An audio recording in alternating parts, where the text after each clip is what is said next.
Warning: do not watch on an empty stomach and make sure your fridge is well stocked. A moment later, Elena had changed into the maid outfit the pig-faced dragon had given her. She tried her best to speak, "Sir, Master," but the chubby dragon didn't seem to care much. He was focused on finding something. He said, Elena, what happened? I told you not to enter my lab." Elena tried to give a friendly smile, mixed with shyness and a little seduction. "But the office is so dirty. It's really very dirty. I hope I can help you clean up. Can you, go out for a while?" The pig-faced dragon got angry, showing his authoritative expression. "No, it's not like that." This made Elena panic, not knowing what she had done wrong. She kept apologizing. The dragon, or rather the pig, became even angrier, yelling, "Be extremely careful and stop apologizing immediately. Now, repeat after me." He looked up at the sky and began to lecture. It seems like we can't be separated because of the unique body of the master. And after being cold to me, you will gradually warm up to my kindness." It seemed that the dragon had some very perverted hobbies, which made Elena shudder. She tried to hide her disgust and said, "Oh, yes." However, her face full of disgust made the dragon even more interested. He laughed gleefully. "That's right. That's the look. Oh, it's so strange. That's right.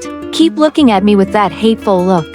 The pig-faced dragon became more and more perverted, while our three powerful characters, Ellison, Rurin, and Serena, were silently lurking above, watching. The scene before them made them unable to help but laugh. They planned to hide in the cave and wait for the right moment. But it seemed that no one wanted to act immediately but was just watching the drama. Elena, who was trying to seek help from them at that time, felt extremely angry. "Where the hell are you guys?" On the other side, the three were still laughing at the scene they had just witnessed. This made Elena really angry. She shouted, "How much longer are you going to watch?" It seemed that Elena's shout caught the pig-faced dragon's attention. He turned around and discovered the group hiding. He panicked and shouted, "Who are you? Do you know Elena?" Immediately, our three formidable characters emitted a terrible aura energy, preparing for a battle. Ellison shouted, "Get him!" Realizing the danger, the pig-faced dragon flapped its wings and flew away, while not forgetting to shout, "Damn! They're not human! They're not human!" Before he could fly far, a magic circle appeared in front of him, controlling the space, preventing his teleportation spell from working. In a panic, he tried to change direction and fly towards the main entrance of the cave. But Rurin and Serena quickly fired two other magic circles. Along with Ellison's circle, the three magic circles combined successfully controlled and captured the dragon with the face of a pig. Serena spoke first. "You're not going anywhere. Stop right there." The pig-faced dragon roared angrily. "You bastards! Do you think you've just made a big mistake? Capturing a dragon in its own territory is a serious violation of the law. Do you think you'll get away with it?" But Rurin and Serena didn't seem to care at all. They had something more serious to worry about. Elena. She suddenly appeared behind the two dragons, with a dark aura around her, and coldly said, "How long have you been standing there?" This question made even the two most ferocious dragons jump. Meanwhile, Ellison looked naive, as if he was deep in thought, then said, "Oh, we were trying to set up a few more traps, so we didn't have time." How could this blatant lie deceive Elena, the sharp-witted elf doctor? She glared at Ellison with a fierce look and said, "Mr. Ellison." Our main character quickly put on a naive face, stammering, I'm sorry, it's just, they thought it would be fun to see Elena's reaction. So we decided to wait a bit and see." This honest answer was like pouring oil on a fire, making Serena and Rurin furious. And they both shouted in unison, "Hey! How could you be so cowardly? How could you betray us? You wanted to see Elena's new outfit too, didn't you? You're a disgusting pervert." Ellison tried to explain. "What are you guys talking about? Anyone who hears it will misunderstand." "What misunderstanding? After watching the drama, now you're pretending to be innocent?" Our main character seems to be not so innocent either. But something was wrong here. Elena, with a blushing face, lowered her head and whispered, "Really? Do you really like this outfit?" It seems that this elf girl has also fallen for Ellison. The halo of the main character is really too bright. Every girl seems to want to give herself to Ellison. Hearing Alina's whisper, Ellison panicked and quickly explained, No, that's not true. This is a misunderstanding." While Ellison was still flustered explaining, he suddenly realized something was wrong. Both Serena and Rurin turned to the pig-faced dragon and asked, "What has this pig been mumbling about all this time?" It seemed that the pig-faced dragon had managed to finish his spell. He suddenly burst out laughing, "You fools! You've made a big mistake." The scene shifted to the elf forest. At that time, the leader of the guards, Lilinia, and Queen Nerea were chatting together. Suddenly, they both noticed something unusual when everyone in the village started gathering in one place.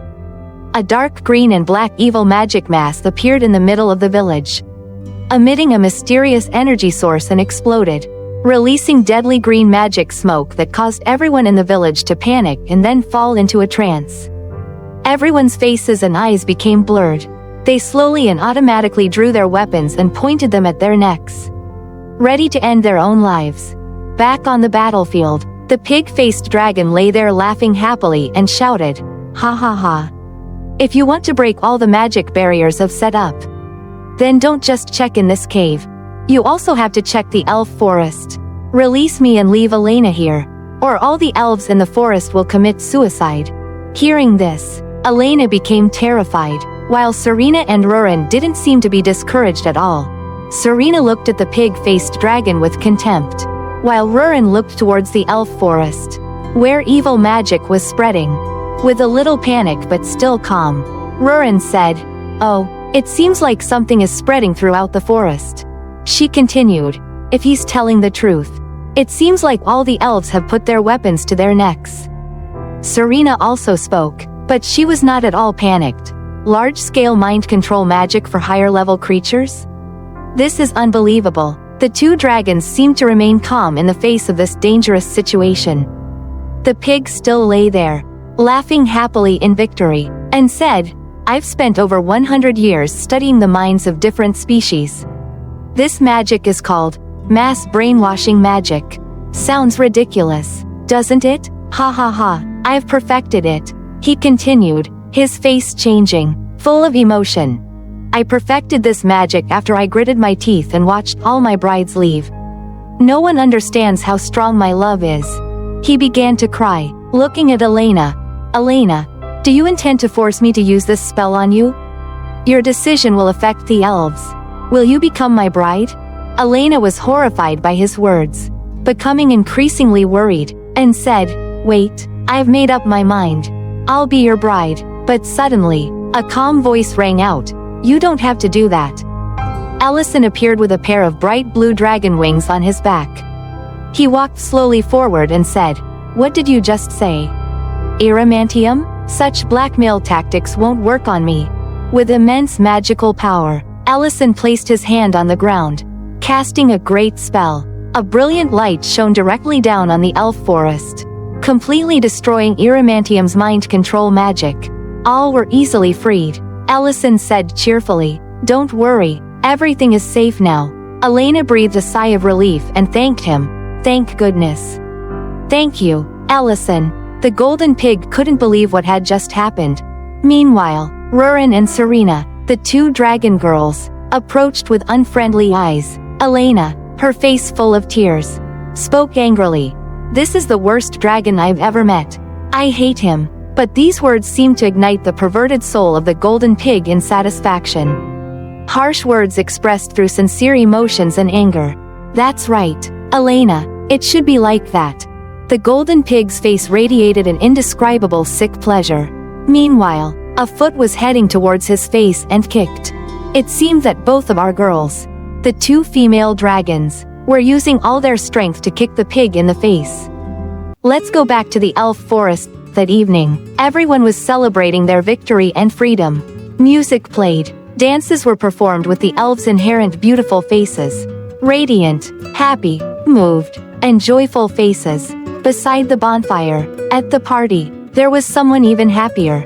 Irementium. Although his face was bruised from the beating by Rurin and Serena, he still smiled in satisfied pleasure. He felt great being trampled by two beautiful women. I wonder why the author created such a perverted supporting character? Back at the party, it seemed that the seductive Serena was having trouble with vegetables. Meanwhile, Rurin was holding a bottle of sauce, pouring it into her bowl, mixing it up, and starting to eat with great enjoyment. "This tastes amazing," she said. Curious, Serena asked, "What is that?" Rurin replied, "This is the sauce that Yusin gave me. It makes the food taste better."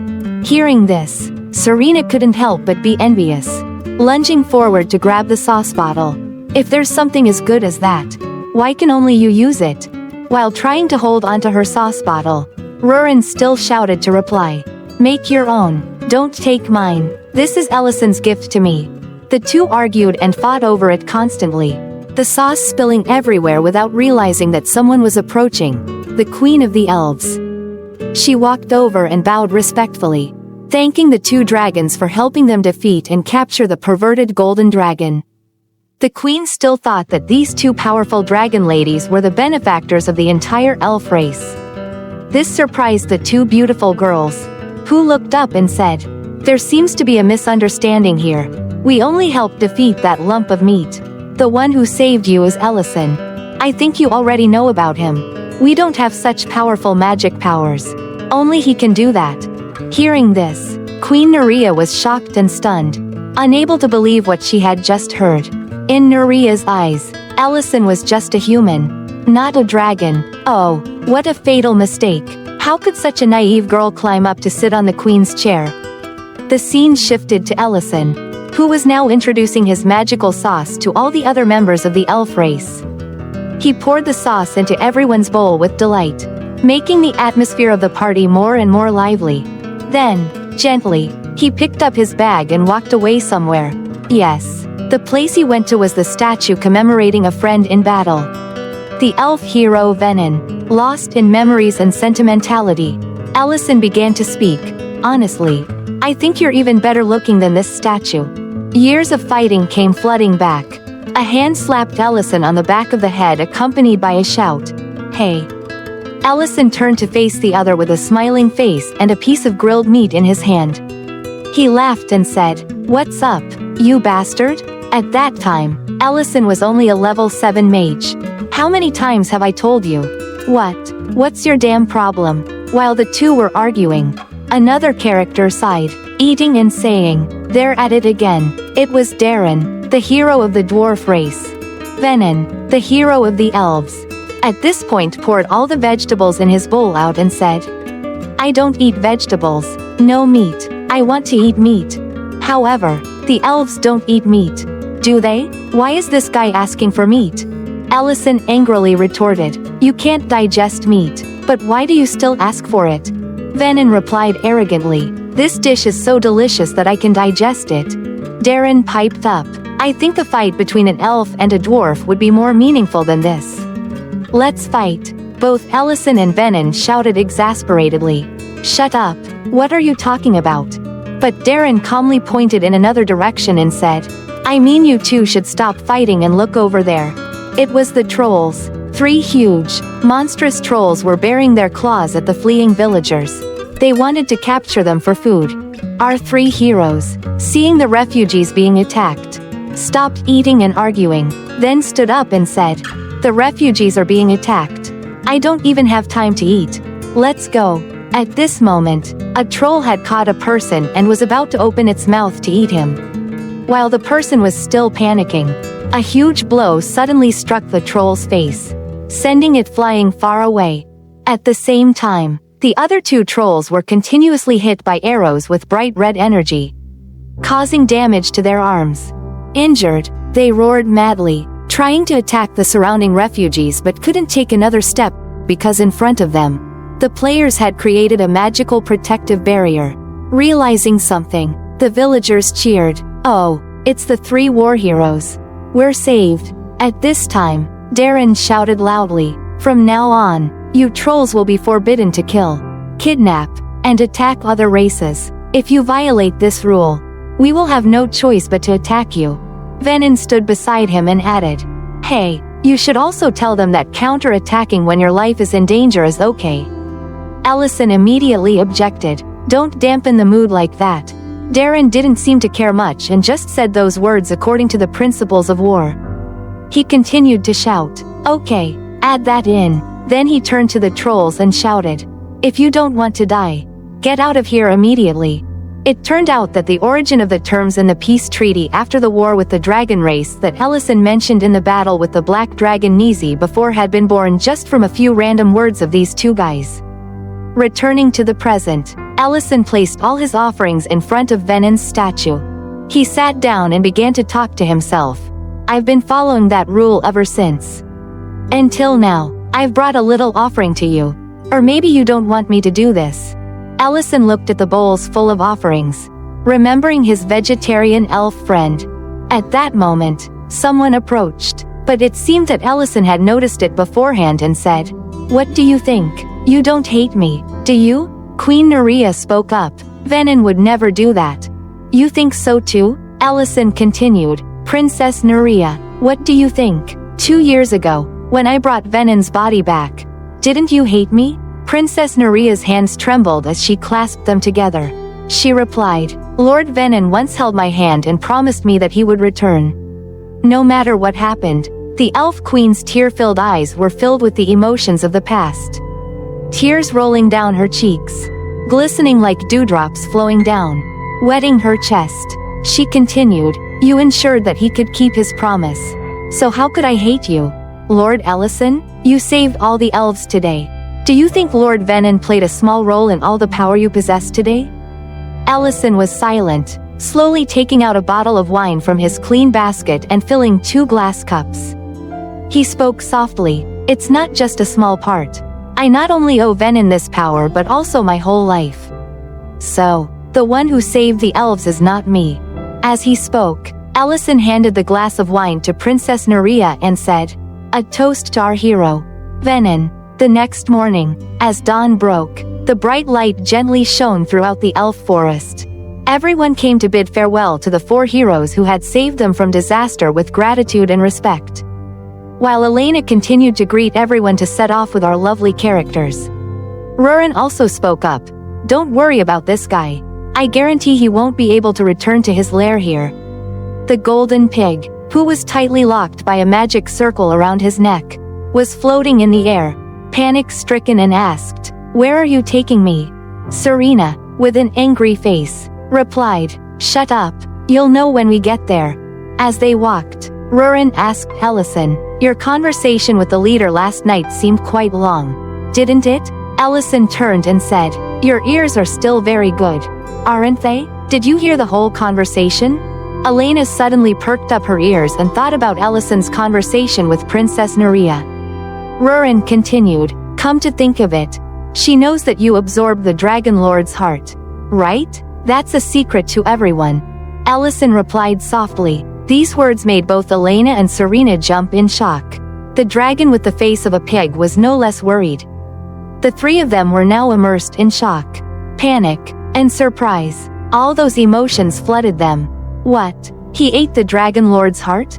No wonder he's so incredibly powerful.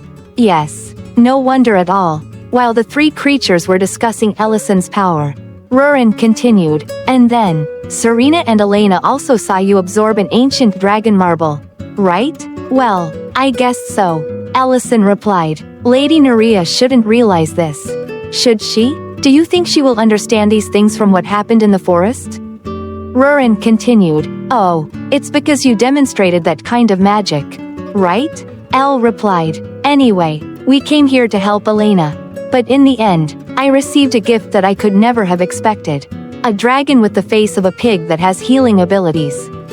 The golden dragon, pig, was still staring fixedly at Ellison with a terrified face and kept mumbling, "He ate the Lord's heart. He ate the Lord's heart." The scene shifted to Lord Grake's castle. Ellison's reluctant disciple cheerfully opened the door to greet his master. "Please don't be like that," Ellison replied cheerfully. The nominal master and disciple met happily, while the disciple was very surprised that Ellison visited the castle so late at night. The mage replied that he had an important reason to visit. Entering the castle, Elena and Serena were chatting with each other about the effectiveness of using the dragon with a pig's face to examine and treat with the dragon's magical power. They wondered if it was capable enough to heal the injury in Lord Grake's brain. In the next room, the lord and his wife were in the room. The lady was taking care of her husband lying on the bed. Noticing the door open, she said, "Deerin, do we have a guest?" "Yes, mother, this is the one who helped us a lot." Deerin replied. Ellison introduced himself with a confused face. "My name is Elle." Suddenly realizing the handsome hero who had saved life, the lady quickly got up and ran over, saying, "I've been looking for you for a long time." Seemed to realize something and he whispered to Deerin, "Your mother doesn't know that I destroyed the Dedran castle, right?" "Yes. No one knows, except me. This is very difficult to explain." The lady was overjoyed, clasped Ellison's hand tightly and kept thanking him. But Ellison quickly pulled his hand away from the lady's hand and coldly said, "Don't thank me now. There's still one person I haven't been able to save." These words shocked both Deerin and his mother. "What?" Then, Rurin opened the door and walked in, dragging a blonde-haired man with a magic control circle around his neck. He was dragged in by the neck like a puppy. "Come in, you bastard," Rurin ordered. The blonde-haired man stepped in. His face was despicable and full of fear. "With this face, no one will love you. It's so ugly. The author is so evil. Why didn't he draw you more beautifully?" But Rurin didn't care about that. She kicked him and said, "Over there, don't waste time." Iramantium walked over, looked at Lord Grake lying unconscious on the bed and said, "Is he a human?" He was about to use his magic to heal when Deerin panicked and stepped forward, saying, "Wait, I don't know who this person is." But Ellison put his hand on Deerin's shoulder to reassure the boy and said, "Just watch. It's okay." Iramantium placed his hand on Lord Grake's head and said, "His brain is severely damaged. I don't know who did this, but this is an extremely harmful poison." He opened his mouth, exhaled a yellow breath that covered the Lord's face. Then, the magic circles formed began to activate. After a while, Lord Grake slowly opened his eyes in the emotional eyes of Deerin and his mother. Both could not hold back their emotions. "My lady," the Baron spoke up. The mother and son could no longer hold back their tears. Their emotions overflowed, and they rushed to the Baron's side, shouting emotionally, "My husband, father, happiness." Finally, the Baron's family was reunited. Ellison smiled contentedly, quietly recalling his moment with his mother in the past. Before being transported to this world, he pursed his lips to keep his tears from falling as he thought of his only relative. At this time, Rurin broke the magic circle controlling Iramantium to set him free, with a threat, "If I hear anything strange about you, I will never forgive you again. Understand?" Iramantium quickly replied, "Yes, yes." Ellison put his hand on Rurin's shoulder and said, "Rurin, let's go. You healed the Baron without taking any reward?" Rurin asked. "We already had a lot of money. Besides, how can we ruin their happy moment like this?" "That's right. There's no happier moment than when a whole family is reunited. A man has returned to his wife and children. A wife has found her husband after so many days. A son burst into tears when he saved his father. All those emotions burst into tears of happiness. Finally, they returned to the familiar hilltop restaurant, where the great mage's restaurant was located. On a starry night, sounds came from inside the restaurant. "Should we go to sleep after preparing everything for tomorrow's business?" "Of course," Ellison replied, while putting a coin into his summoning magic. "It seems like someone has stolen all the beer, so I have to." Hearing this, Rurin felt like she had been shot in the heart. Startled and speechless. In this restaurant, it's obvious that there's only one person who steals beer. You guys know that too, right? There's only one drunk in this restaurant. And that's... Back to Ellison. He was trying his best to concentrate on casting the summoning magic. It seems like this time he had to summon more beer to sell. The coin in the magic circle kept jumping as Ellison's mana was transmitted. But suddenly, at this moment, the summoning magic was not like before. Something terrible was about to happen. After receiving energy from Ellison, The summoning circle immediately activated, creating a huge energy circle that continuously expanded, covering everything around Ellison. He only had time to say, "What is this?" The surrounding space instantly turned dark, obscuring everything. There was nothing to see. It was all like a dream. Ellison was now standing sleepily in a modern space, feeling extremely tired, mumbling to himself as if he had just woken up from a long sleep. "I'm so sleepy. I was just going to process some materials. But now it's dark." In front of him, a girl was rummaging through the purse of a beaten-up young man.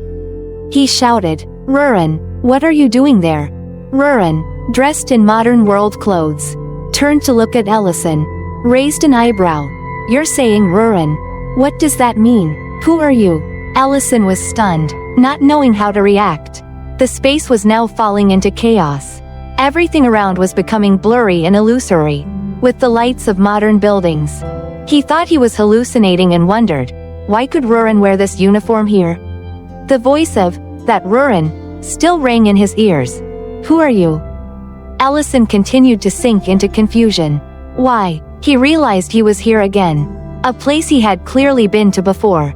This was where he had been before moving to the magical world. And he would never forget that moment. This was where he wanted to return. At this moment, Ruren shouted loudly, covering her face and slapping Ellison's cheek. "Wake up.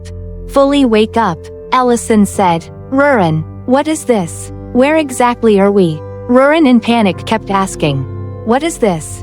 Where are we?" Ellison was no less surprised. He looked around and realized this was not a dream. It seemed that our great mage had summoned himself by magic. The power obtained from the dragon's orb and the dragon lord's heart had been fully absorbed. So the magic circle had turned into a teleportation spell across the universe. Amazingly, the protagonist's power was now powerful enough to traverse worlds.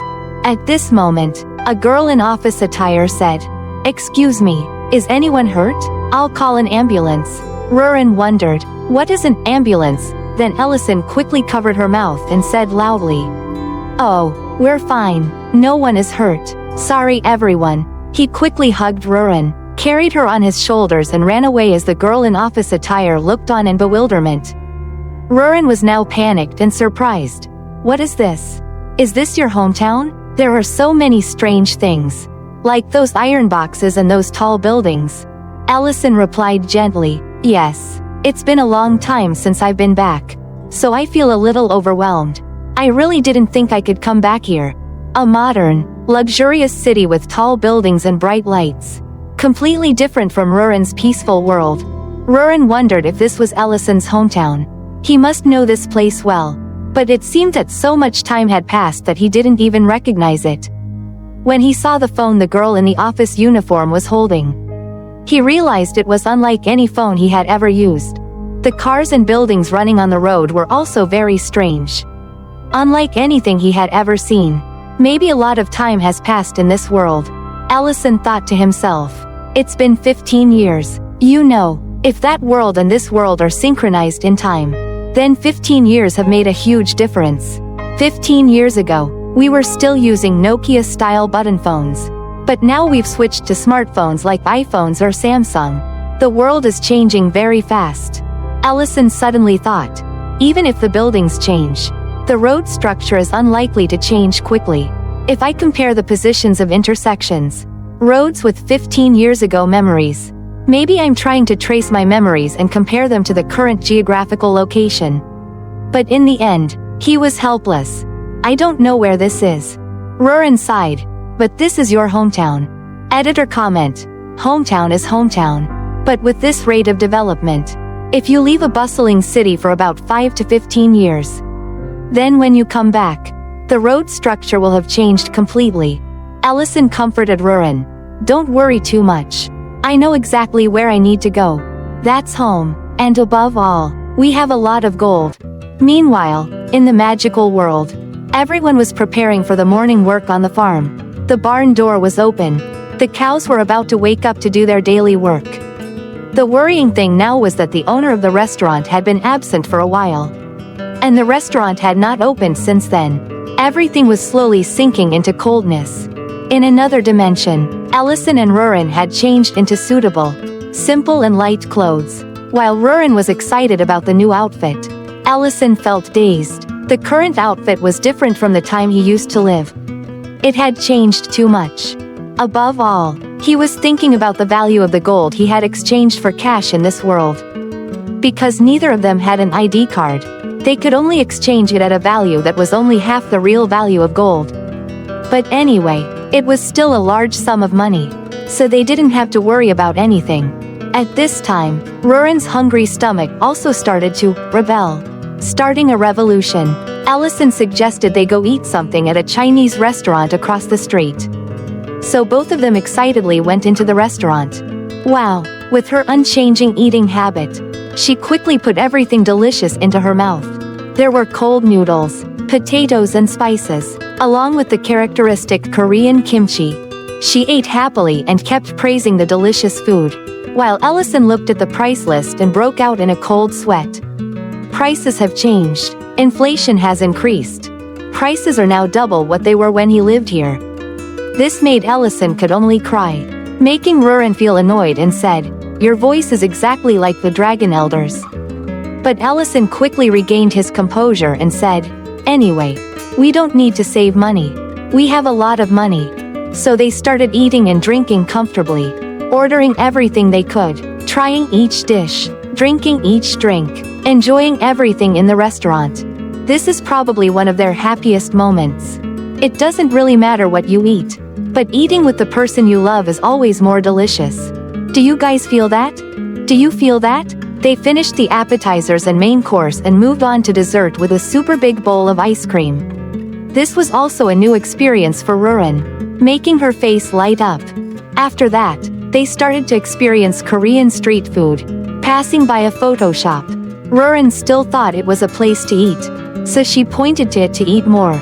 But Ellison said that wasn't a place to eat. Cut to the magical world.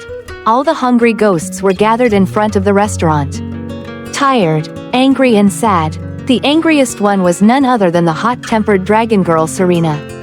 Damn it, where did they go? His day off was clearly over yesterday.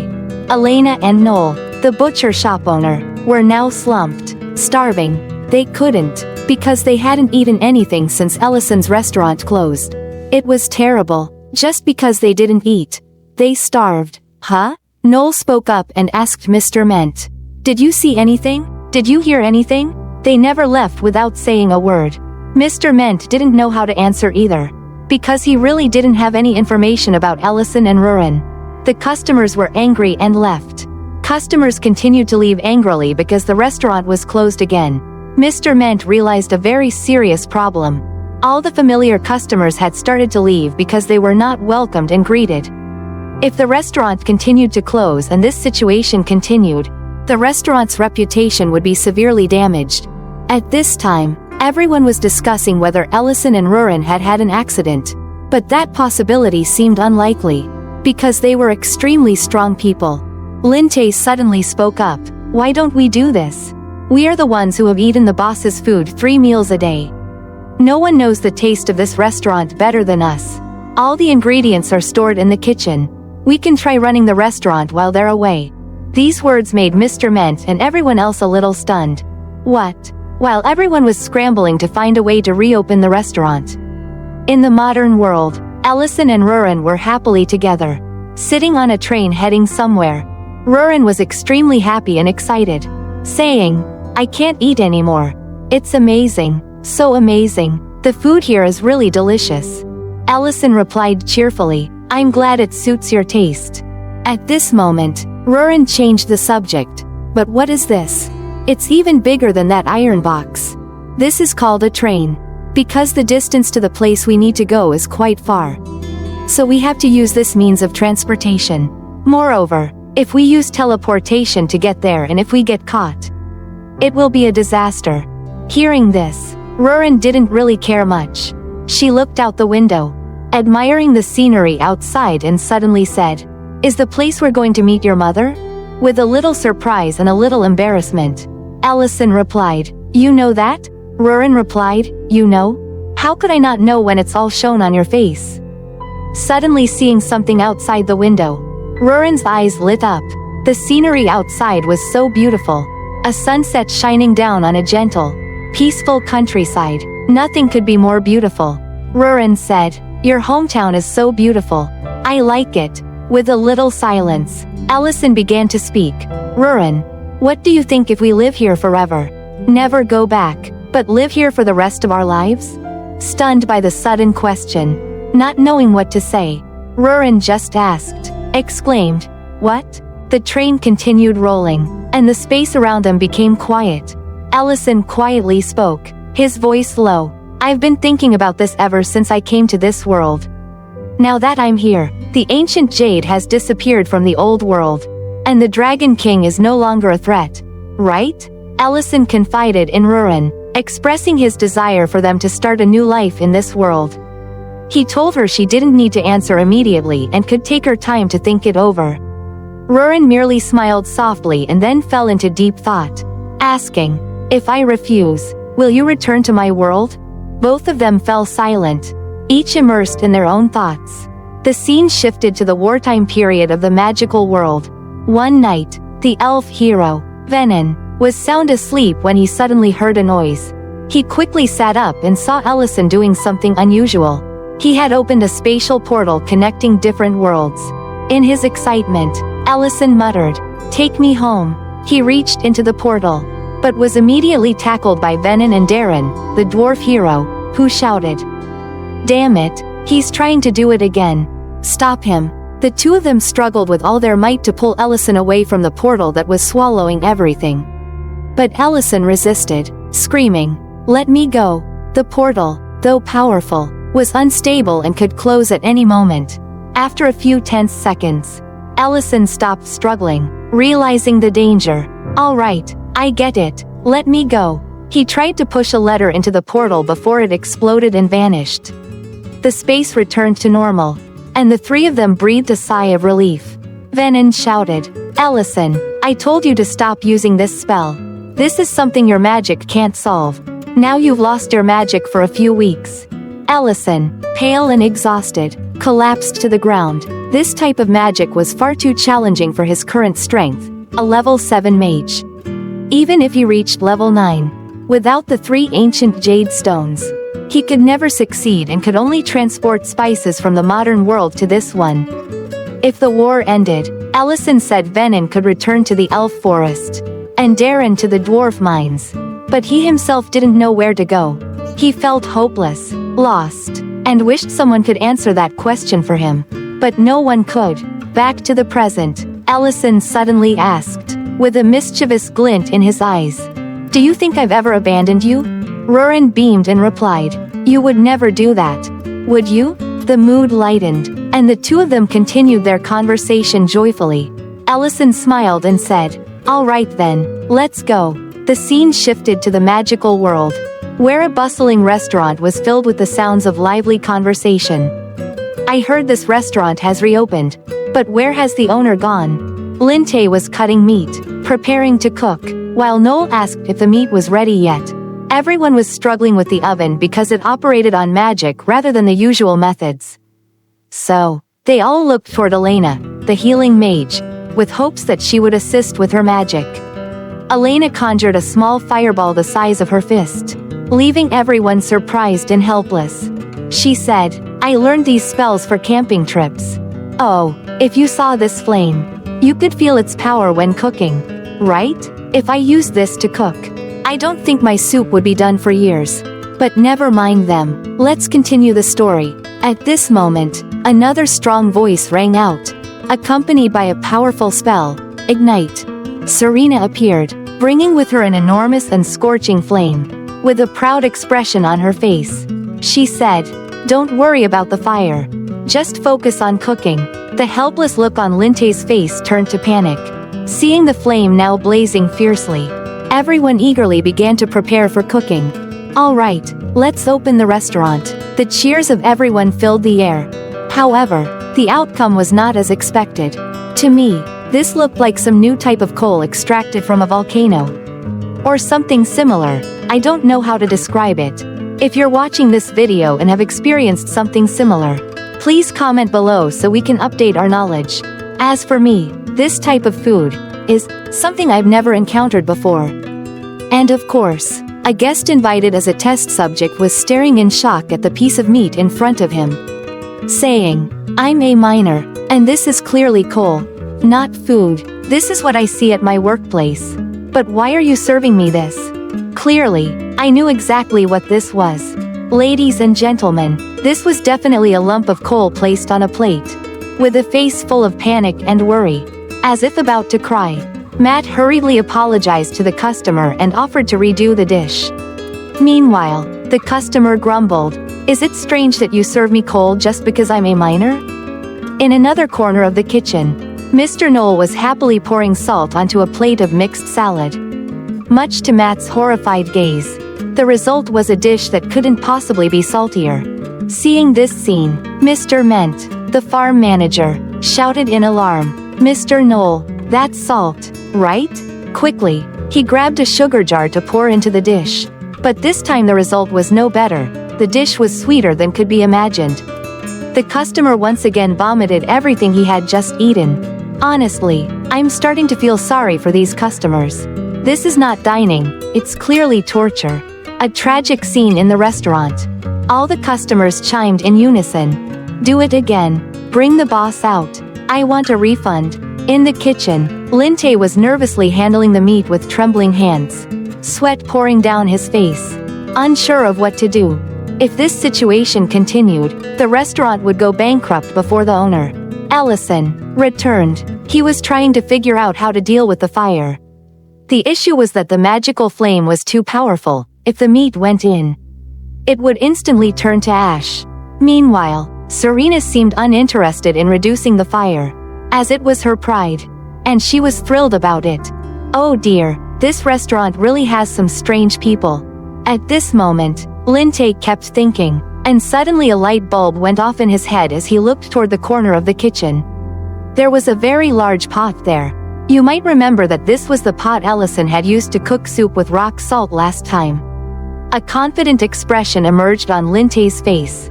Scene shift to the modern world. At this moment, on a bustling street in the evening, Rurin and Ellison were taking a walk together.